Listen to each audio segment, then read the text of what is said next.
أعوذ بالله من الشيطان الرجيم. بسم الله الرحمن الرحيم. بسم الله الرحمن الرحيم. السلام عليكم ورحمة الله وبركاته.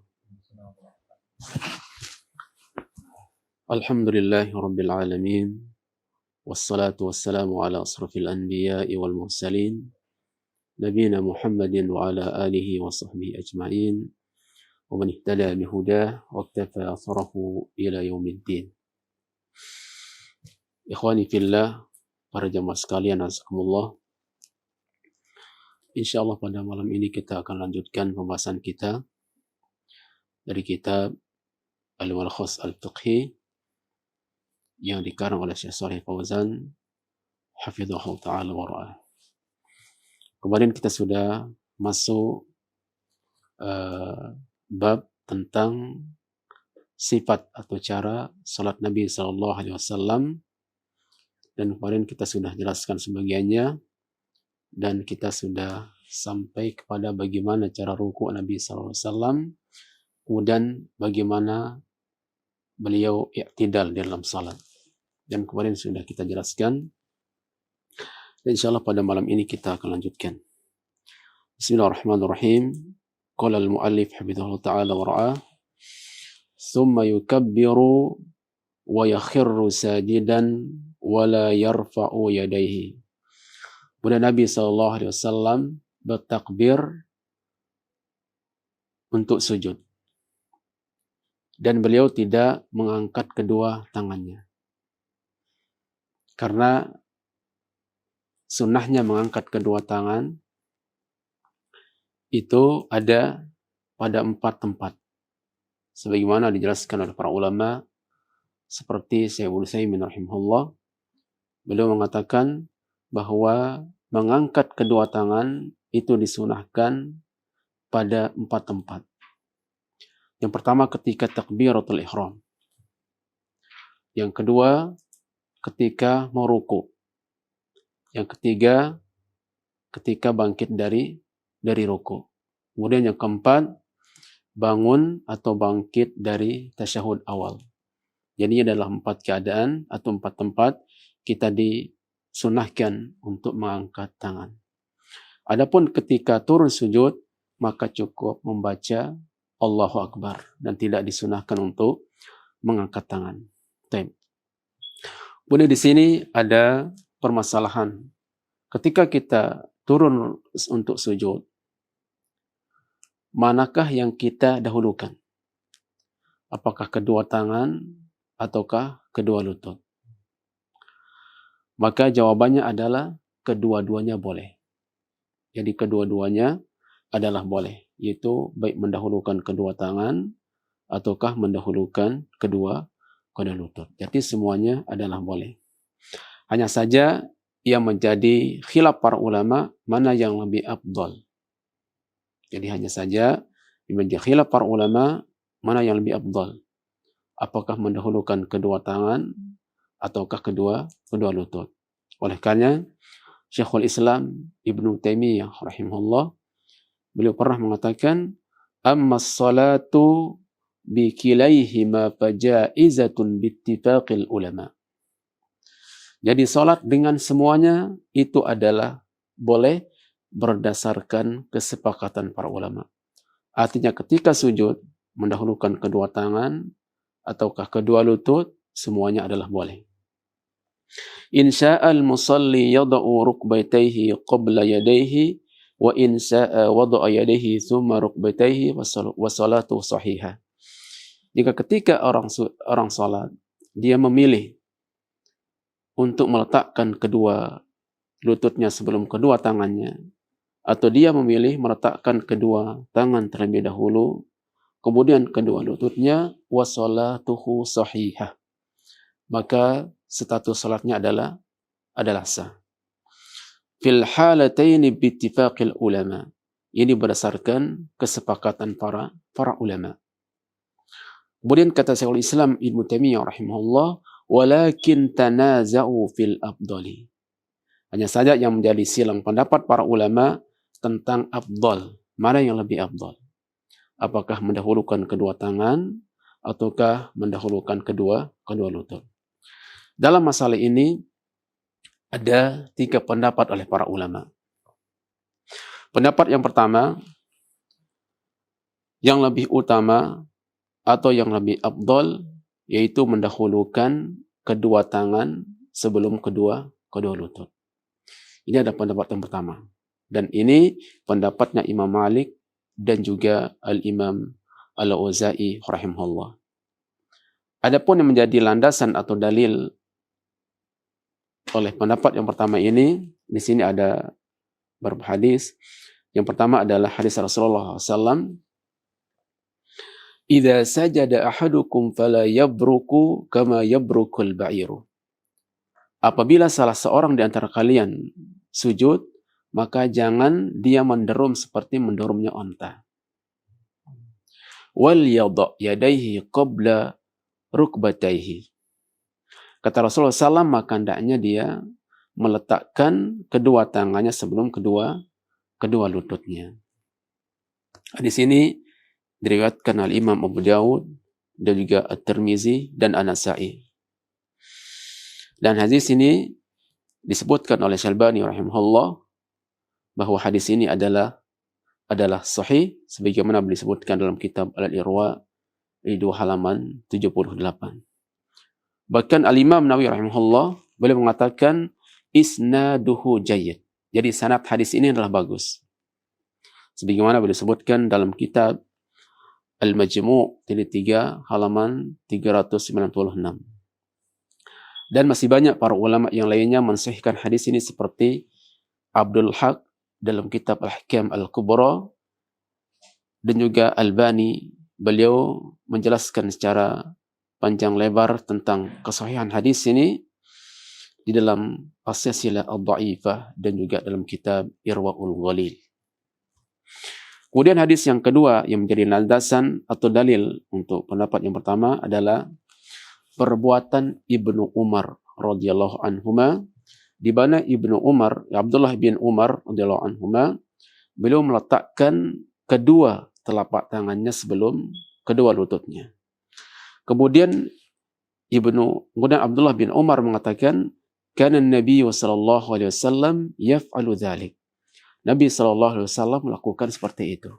Artinya Nabi sallam ketika turun sujud, beliau meletakkan kedua tangannya sebelum kedua lututnya. Hadis ini dikeluarkan oleh At-Tahawi dalam Syarah Ma'anil Athar dan Ad-Daraqutni dan juga Al-Hakim. Beliau mensahihkannya dan disetujui oleh Az-Zahabi. Dan juga hadis ini disahihkan Al-Albani rahimahullah dalam kitab Al-Irwa. Jadi 2 halaman 77. Kemudian pendapat yang kedua, wahwa madhhabul Hanafiyah wa Syafi'iyah wal Hanabilah. Jadi pendapat yang kedua adalah pendapatnya Al-Hanafiyah, kemudian Al-Syafi'iyah dan Hanabilah. Mereka berpendapat bahwa mendahulukan, yang lebih afdal adalah mendahulukan kedua lutut sebelum kedua tangan. Adapun yang menjadi alasan atau dalil mereka adalah pertama adalah hadis dari Wa'il bin Hujr radhiyallahu anhu. Dia berkata, ra'aitu Rasulullah sallallahu alaihi wasallam idza sajada yada'u rukbatayhi qabla yadayhi. Kata Wa'il bin Hujr radhiyallahu anhu, beliau mengatakan, aku pernah melihat Rasulullah sallallahu alaihi wasallam apabila beliau sujud, maka beliau meletakkan kedua lututnya sebelum kedua tangannya. Wa idza nahada rafa'a yadayhi qabla rukbatayhi.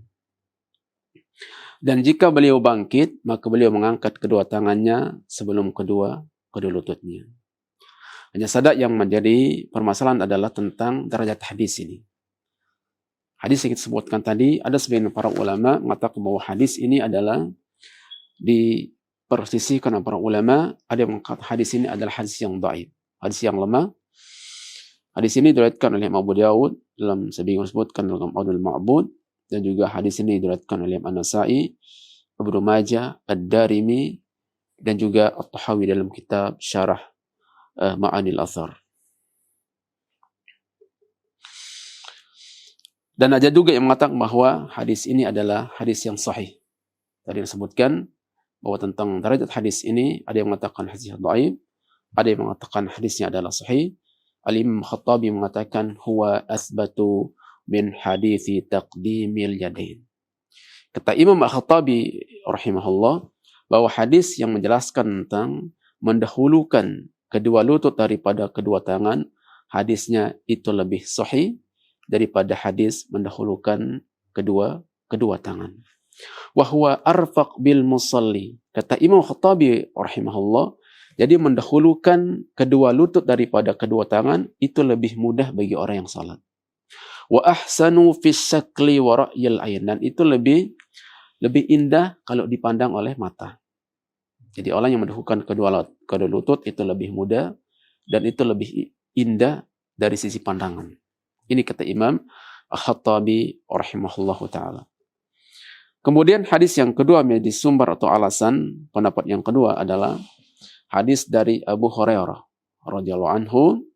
Nabi SAW pernah bersabda, "Idza sajada ahadukum falyabda bi rukbatayhi qabla yadayhi." Apabila salah seorang di antara kalian sujud, maka hendaknya dia mulai atau mendahulukan kedua lututnya sebelum kedua tangannya. Wala yabrukam keburukil fahli. Maka jangan dia mendekam sebagaimana mendekamnya binatang jantan. Dalam lafaz lain dari Abu Hurairah dari Nabi SAW, annahu kana idza sajada bada'a bi rukbatayhi qabla yadayhi. Kata Abu Hurairah radhiyallahu anhu, Nabi SAW apabila beliau sujud, maka beliau mendahulukan kedua lutut sebelum kedua tangan. Tapi kata Al-Hafiz Ibnu Hajar rahimahullah dalam Fathul Bari, bahwa sanad hadis ini adalah lemah. Hadis ini adalah lemah. Jadi hadis yang menyatakan bahwa Nabi SAW apabila beliau sujud, maka beliau mendahulukan kedua lutut sebelum kedua tangan, kata Al-Hafiz Ibnu Hajar, maka hadis ini derajatnya adalah lemah atau dhaif. Bahkan Syekh Albani rahimahullah mengatakan hadisun batil. Hadis ini adalah hadis yang batil. Namun perlu diketahui bahwa ada sebagian para ulama memilih pendapat yang kedua. Jadi sebagian para ulama memilih pendapat yang kedua, yakni ketika sujud mendahulukan kedua lutut. Di antara para ulama yang memilih pendapat yang kedua adalah seperti Syekhul Islam Ibnu Taimiyah rahimahullah, kemudian murid beliau yaitu Ibnu Qayyim. Kemudian para ulama di zaman ini adalah seperti Ibnu Baz, kemudian Ibnu Utsaimin rahimahullah. Ala kulli hal, bahwa ini adalah masalah khilafiyah dan para ulama, maka tidak perlu kita saling mentahzir atau saling membidahkan. Masalah ini adalah hanya masalah afdaliyah, maknanya yang lebih afdal. Kemudian pendapat yang ketiga memberikan kelonggaran. Artinya boleh tangan terlebih dahulu atau boleh lutut terlebih dahulu. Jadi pendapat yang ketiga adalah memberikan kelonggaran. Karena pendapat yang ketiga ini mereka menilai bahwa ternyata semua hadis-hadis yang berbicara tentang mendahulukan kedua tangan atau mendahulukan kedua lutut ketika sujud, maka semua hadis itu adalah hadisnya bersumber dari hadis yang lemah. Jadi oleh karena itu pendapat yang ketiga mengatakan bahwa di sini ada kelonggaran. Baik. Tapi kesimpulannya yang Anda dapatkan dari Fatwa Syabakah Islamiyah, bahwa dalam fatwa itu disebutkan walhasil annal qawla bitaqdim al-yadaini ala rukbataini aqwa min haitsu sanad. Jadi kesimpulannya bahwa mendahulukan kedua tangan ketika sujud atau turun sujud sebelum kedua lutut itu lebih kuat ditinjau dari sisi sanad. Jadi mendahulukan kedua tangan sebelum kedua lutut dari sisi sanad itu lebih kuat. Wal qawlu bi taqdimir rukbataini aqwa min haitsu nadhar. Adapun pendapat yang mengatakan mendahulukan kedua lutut sebelum kedua tangan itu lebih kuat. Itu kalau kita tinjau dari sisi an-nadhar, yaitu sisi pendalilan. Ya. Tapi di sini disebutkan wa minal ma'lumi annal muawwal alaihi wa halus sanad. Tapi sebagaimana yang diketahui, yang menjadi sandaran atau menjadi patokan atau acuan dalam masalah ini adalah kita kembali kepada bagaimana keadaan sanad. Ternyata yang sanad yang menyebutkan bahwa mendahulukan kedua tangan daripada kedua lutut itu lebih kuat daripada mendahulukan kedua lutut. Di sini disebutkan farrajih huwal qawlu bitaqdimil yadain. Oleh karena itu pendapat yang kuat yang rajih Allah alam yaitu ketika turun sujud yaitu mendahulukan kedua tangan daripada mendahulukan kedua lutut. Allah alam bisawab. Intinya dalam masalah ini adalah masalah khilafiyah, mana yang lebih afdal. Kalau antum memilih pendapat yang ketiga yaitu antum memilih kedua lutut atau sebelum kedua tangan atau kedua tangan sebelum kedua lutut. Di sini ada kelonggaran. Allah alam bisawab.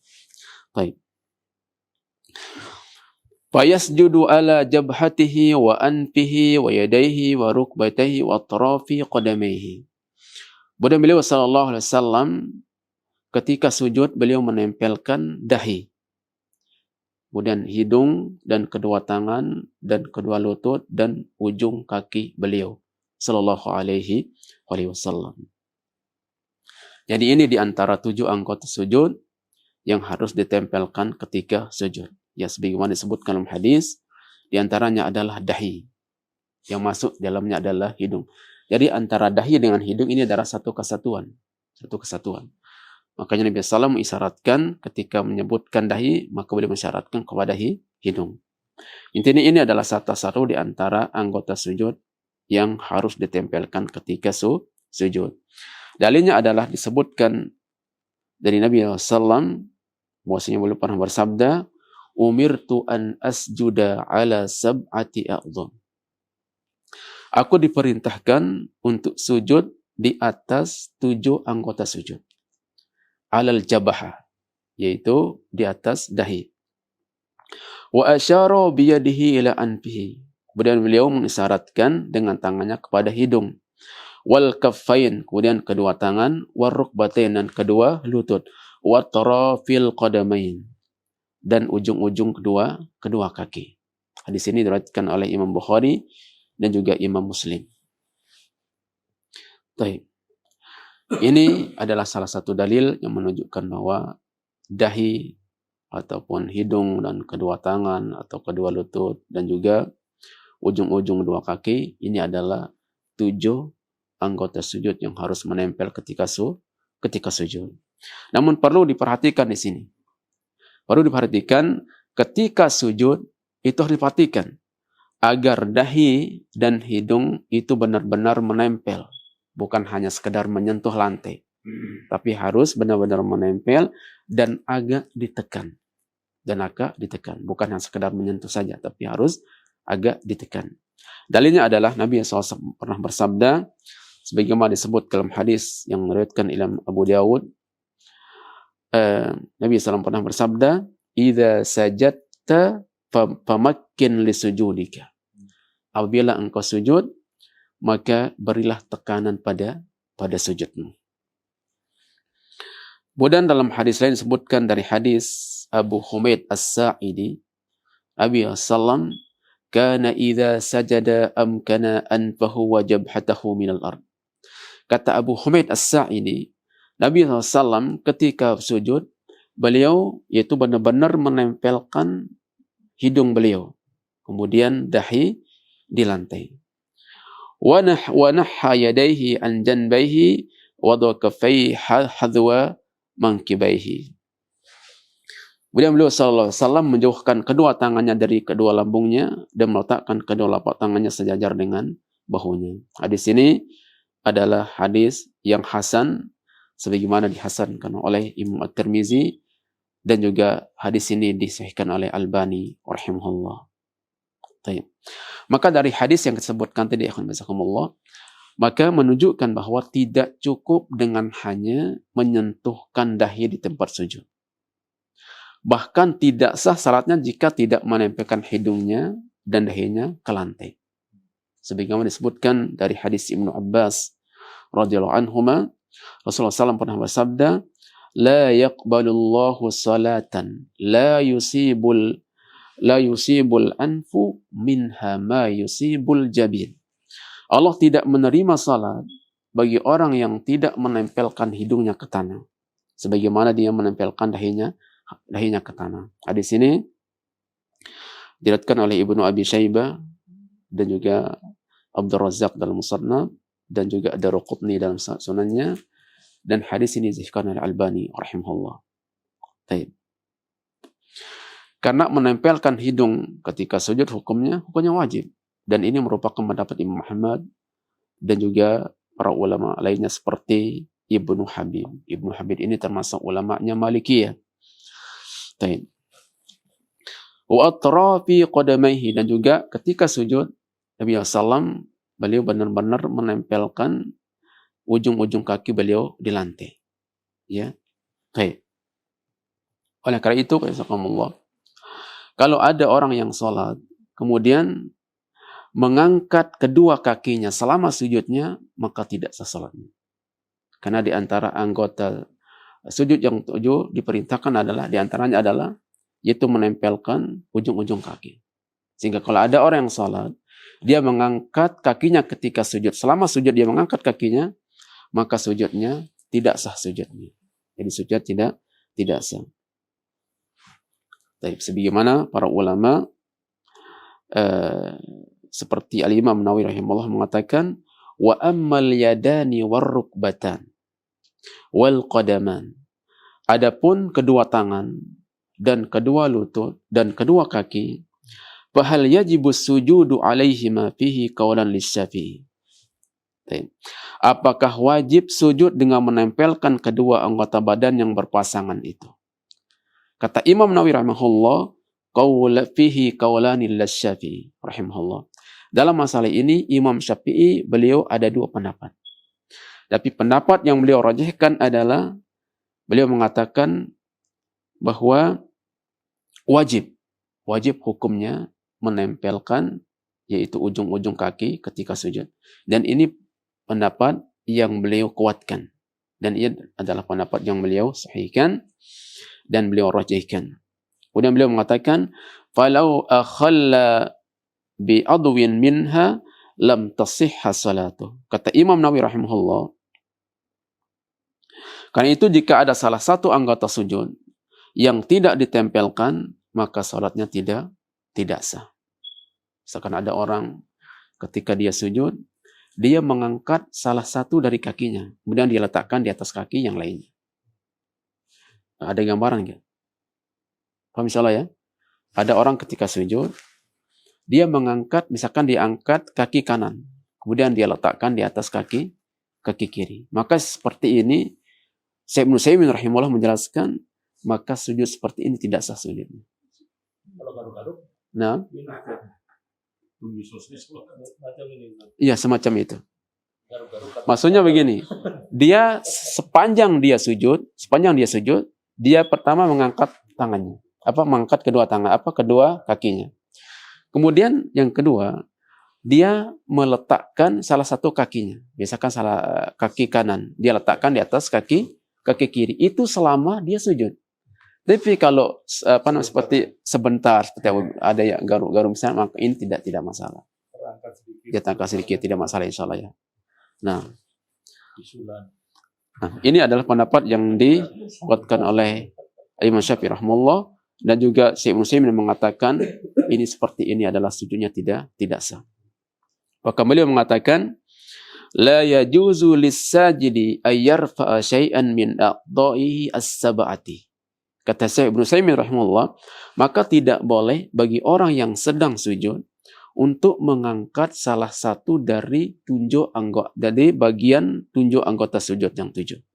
Tidak boleh baginya ketika sujud untuk mengangkat sebagian dari anggota sujud yang 7.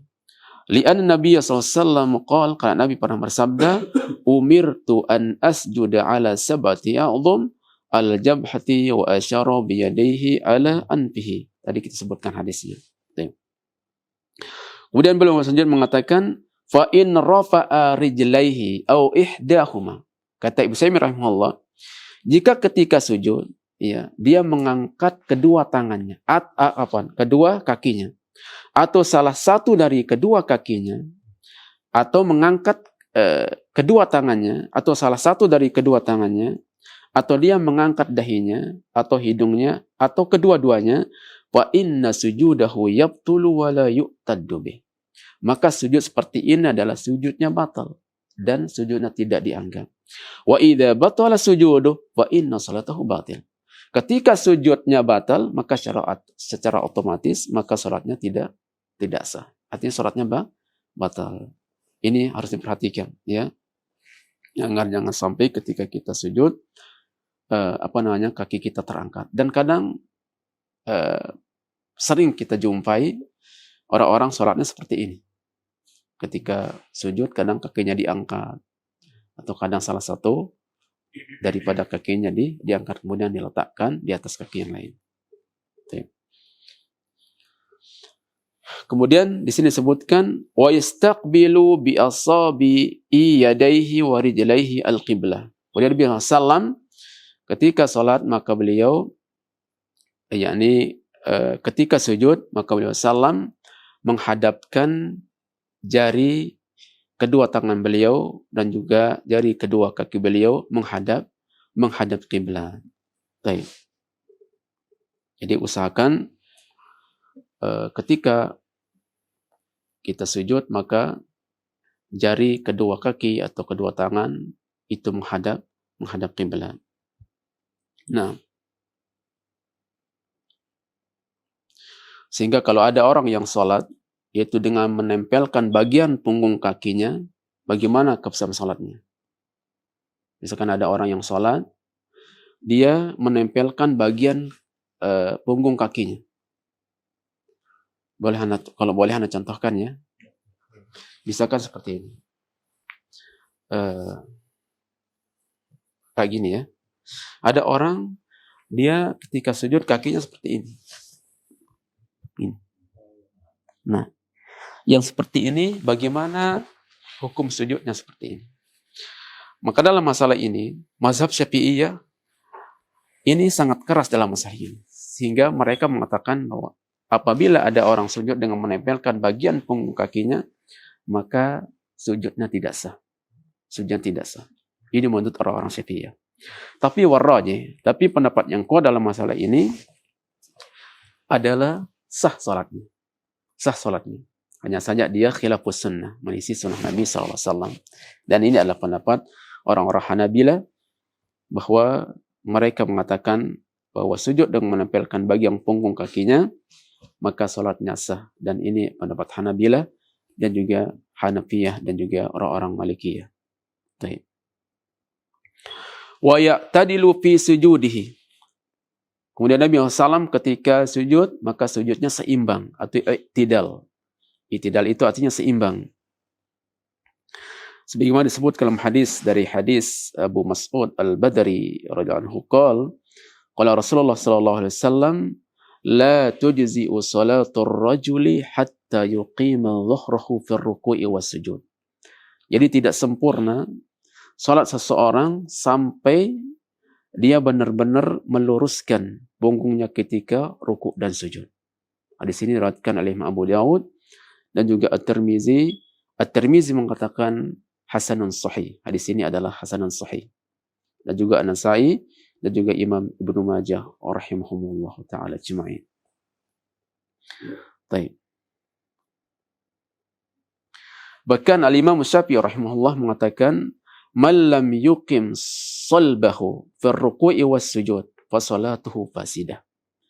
Kata Imam Syafi'i rahimahullah, barang siapa yang tidak meluruskan punggungnya ketika ruku' dan sujud fa salatuhu fasidah, maka salatnya rusak, artinya batal salatnya. Ini adalah sebagai teguran bagi orang-orang yang salatnya tidak tumakninah ketika ruku' ataupun ketika sujud. Seperti ada orang yang salat tarawihnya berapa menit itu ada yang lagi viral di video itu. 7 menit ya. Iya. Itu kan tidak tidak lurus atau tidak i'tidal ketika rukuk dan sujud. Maka ini adalah seperti ini, atau rukuk seperti ini, ataupun sujud seperti ini, kata Imam Syafi'i rahimahullah, maka salatnya adalah tidak sah. Karena Nabi SAW mengatakan, la tujzi'u salatun la yuqimu ar-rajulu fiha salbah fi ruku' wa sujud. Maka tidak sah atau tidak sempurna salah seorang yang tidak meluruskan punggungnya ketika rukuk dan sujud. Kata Syekhul Islam Ibnu Taimiyah rahimahullah ketika beliau mengomentari hadis ini, beliau mengatakan, "Fahadha sharihun." Maka hadis ini jelas sekali. Fi annahu la tujzi'u as-salatu hatta ya'tadila ar-rajulu min ruku'. Maka tidak sah salat sampai seorang itu benar-benar i'tidal ketika ruku, atau punggungnya itu lurus ketika ruku. Wa yantasibu minas sujud, dan juga ketika sujud. Fahadha yadullu ala ijabil i'tidal fi ruku'i was sujud. Kemudian kata Ibnu Taimiyah rahimahullah, maka dalam hadis ini menunjukkan tentang wajibnya i'tidal ketika ruku dan sujud. Oh, insyaallah ya.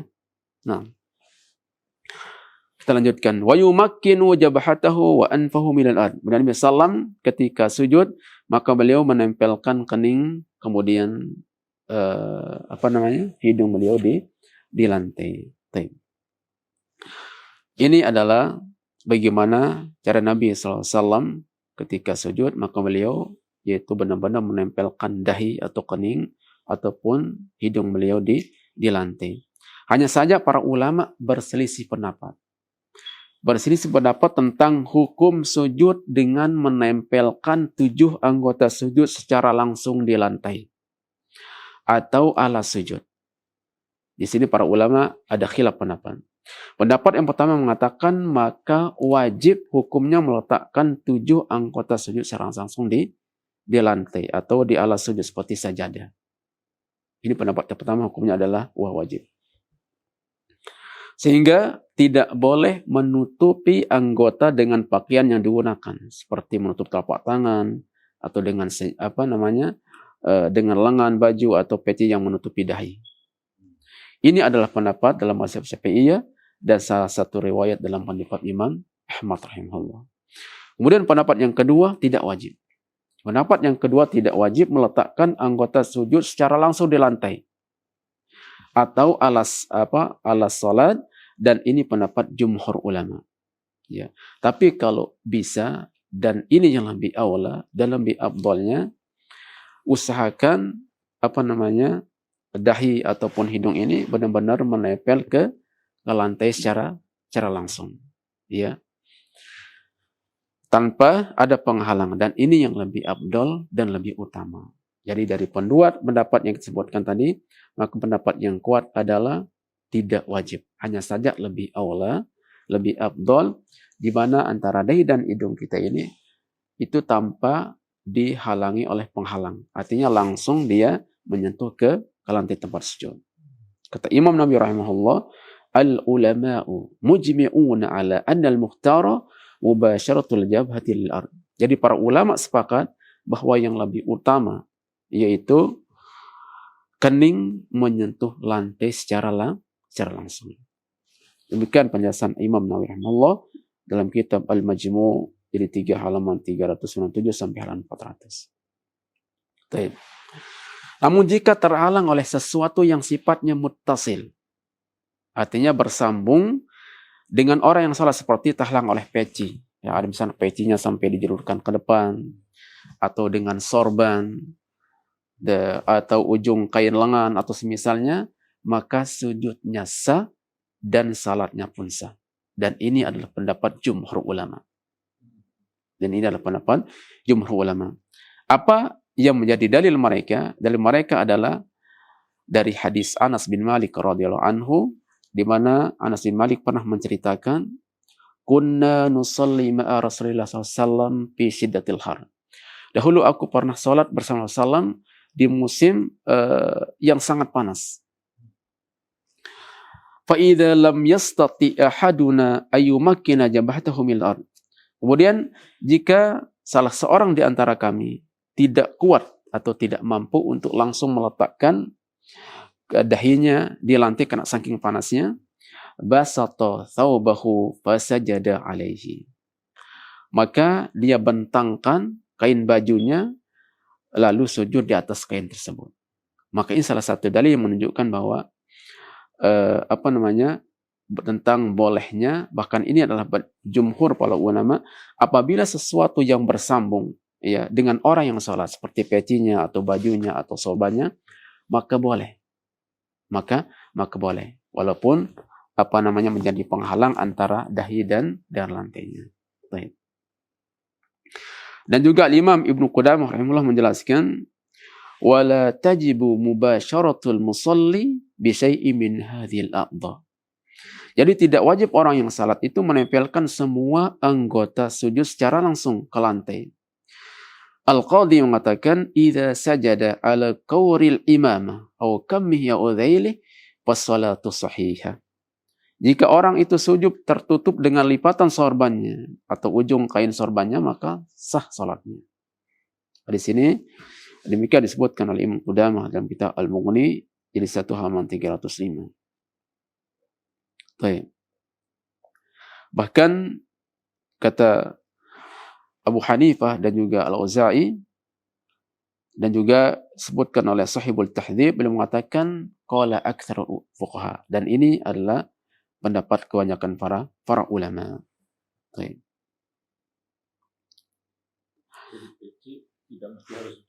Tidak masuk. Bahkan kalau ada rambut, ya. Kalau ada rambut misalkan menjalur ke depan, maka apakah perlu kita kita singkap ke belakang?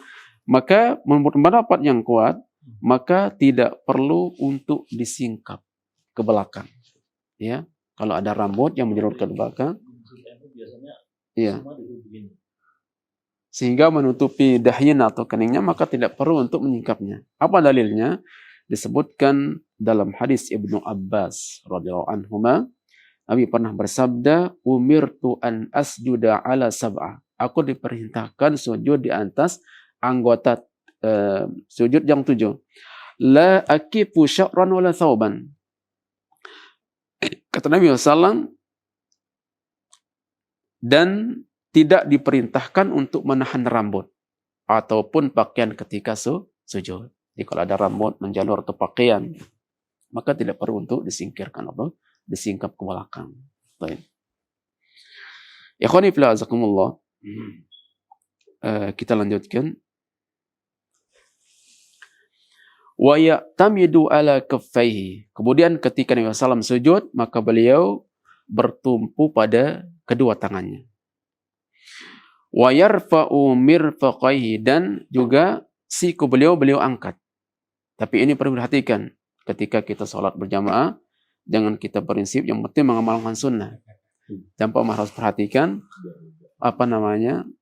jamaah yang di sampingnya. Kecuali kalau jadi imam atau posisinya jadi imam atau dia sholat sendirian, maka tidak masalah. Tapi masalahnya sekarang ketika dia bermakmum, maka perhatikan. Jangan sampai dia prinsip mengamalkan sunnah, tapi yang sampingnya merasa terganggu.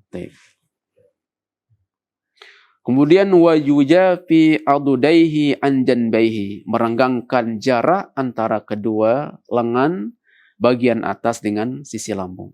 Tidak ditempelkan, harus diringgangkan. Wa yarfa'u batnahu an fakhdhaihi, menjauhkan perut dari kedua paha. Wa fakhdhaihi an saqaihi, kemudian kedua pahanya dari kedua betisnya. Wa kana sallallahu alaihi wasallam yaqulu fi sujudihi subhana rabbiyal a'la.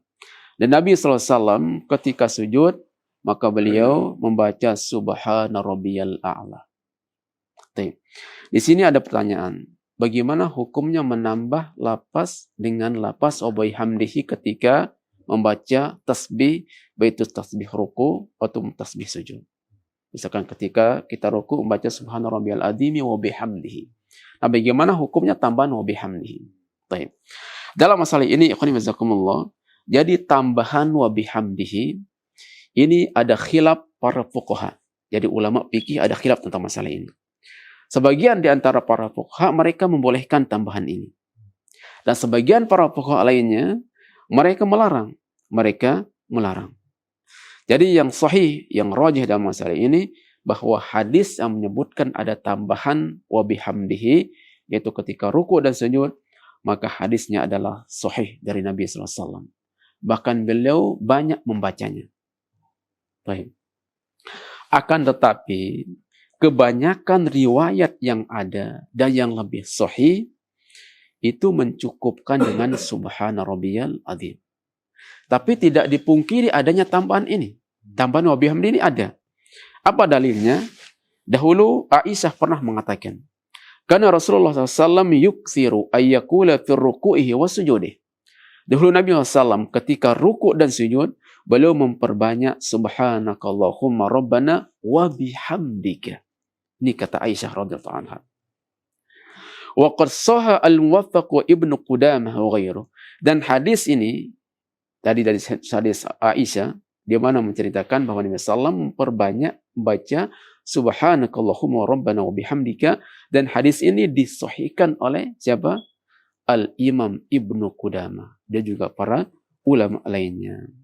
Baik. Bahkan Imam Ibnu Qudamah dalam kitab Al-Bukhari mengatakan, wa in qala subhana rabbiyal azimi fir ruku'i was sujud, subhana rabbiyal azimi wa bihamdihi fala ba'sa. Kalau dia membaca subhana rabbiyal azimi ketika ruku' dengan tambahan wa bihamdihi, kata Imam Ibnu Qudamah, fala ba'sa. Ini tidak masalah. Intinya tambahan wa bihamdihi ketika tasbih ruku' dan sujud, maka tambahan ini adalah sabit dari Rasulullah SAW. Oleh karenanya disebutkan dalam Fatwa Syabakah Islamiyah, kesimpulannya anna ziyadata wa bihamdihi sahihatun sabitah.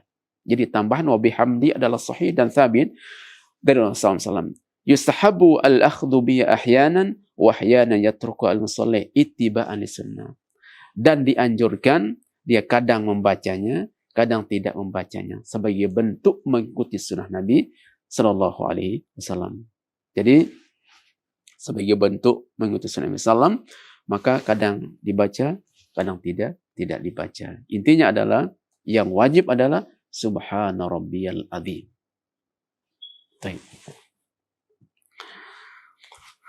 Kemudian di sini disebutkan summa yarfa'u ra'sahu qailan. Masih ada waktu?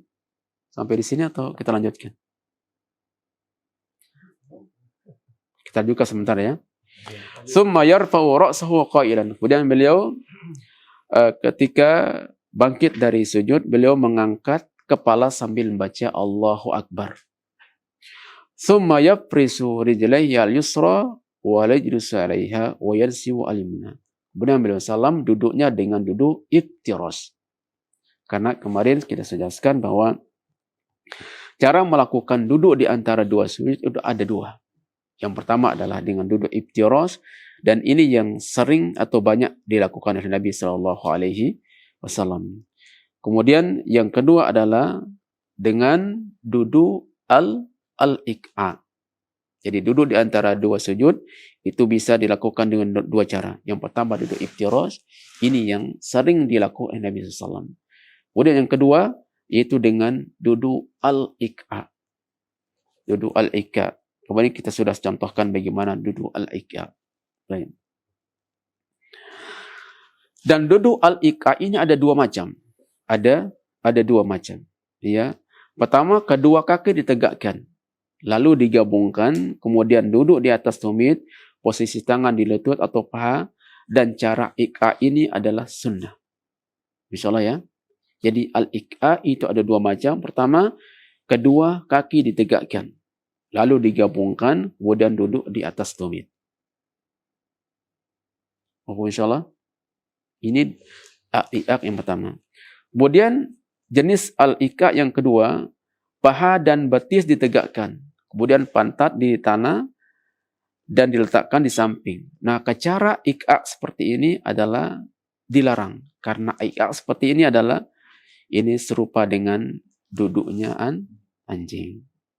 Jadi iqa yang benar adalah kedua kaki ditegakkan, lalu digabungkan, kemudian duduk di atas tumit. Baik. Insyaallah jamaah. Baik.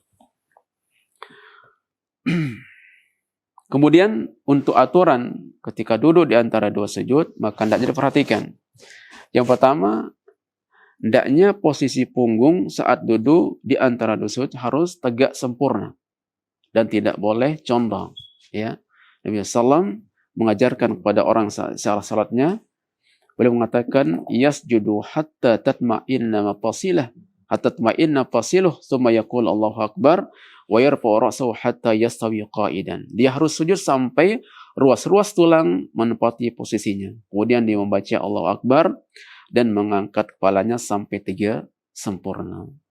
Kemudian yang kedua, ketika duduk di antara dua sujud yang diperhatikan adalah posisi jari-jari tangan ke arah kiblat.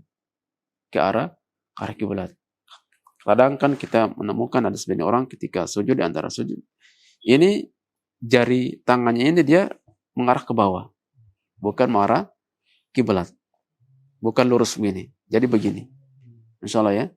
Jadi ini harus perhatikan. Jadi posisi jari-jari tangan ke arah kiblat.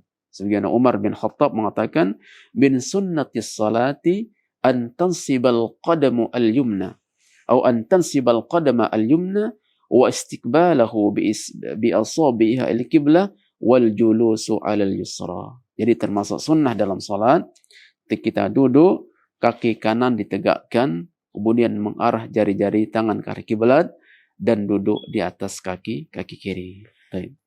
Kemudian yang ketiga, duduk di antara dua sujud itu wajib tumakninah. Jadi duduk di antara dua sujud wajib tumakninah. Artinya harus diam sejenak sehingga cukup untuk membaca doa di antara doa sujud. Baik. Kemudian yang keempat, dianjurkan memperlama duduk di antara dua sujud. Sehingga disebutkan dari hadis Sabit Al-Bunani dari gurunya sahabat Anas bin Malik, beliau mengatakan, inni laula an usalli bikum kama ra'aitu Rasulullah yusalli bina. Saya tidak peduli dengan komentar orang, ya. Akan saya praktekkan cara salat seperti salat Rasulullah SAW yang aku lihat ketika menjadi imam kami. Kemudian kata Sabit Al-Bunani, fakana Anas yasna'u syai'an la arakum tasna'unahu, kana idza rafa ra'sahu min ar-ruku' intasaba fa innama hatta yaqul al-qa'il qad nasiya wa idza rafa ra'sahu min as-sajdah makatha hatta yaqul al-qa'ilu qad nasiya. Anas melakukan gerakan yang saya lihat kalian tidak pernah melakukannya. Beliau ketika i'tidal, beliau berdiri lama sampai orang mengatakan beliau lupa, dan ketika duduk di antara dua sujud beliau diam lama sampai orang berkomentar beliau lupa. Hadis ini dari Imam Muhammad dan juga diriwayatkan oleh Imam Muslim. Baik. Kemudian di akhir Al-Imam Ibnu Qayyim mengatakan sunnah semacam ini ditinggalkan banyak orang setelah berakhirnya zaman para sahabat. Jadi sunnahnya ketika duduk di antara dua sujud adalah harus diam, itu maknina. Tapi Imam Qayyim mengatakan sunnah semacam ini sudah banyak ditinggalkan setelah berakhirnya zaman para sahabat. Demikian disebutkan oleh Imam Qayyim dalam Zadul Ma'ad di 1 halaman 230. Para yang sangat jazakumullah. Kemudian adapun di antara doa di antara dua sujud yang dibaca adalah Allahumma gfirli warhamni wajburni wahdini warzuqni, dan ini lebih afdal. Tapi kalau dia cukupkan dengan Allah maghfirli, maka itu sudah cukup. Tapi afdalnya yaitu Allah maghfirli warhamni wajburni wahdini warzuqni. Baik. Masyaallah muslimin para jamaah sekalian, mungkin sampai di sini pembahasan kita. Insyaallah kita akan lanjutkan pekan depan kalau ada waktu. Mudah-mudahan apa yang sedikit disampaikan bisa dipahami. Allahu a'lam bishawab. Wassallallahu alaihi Muhammad wa ala alihi wasallam. Wassalamualaikum warahmatullahi wabarakatuh.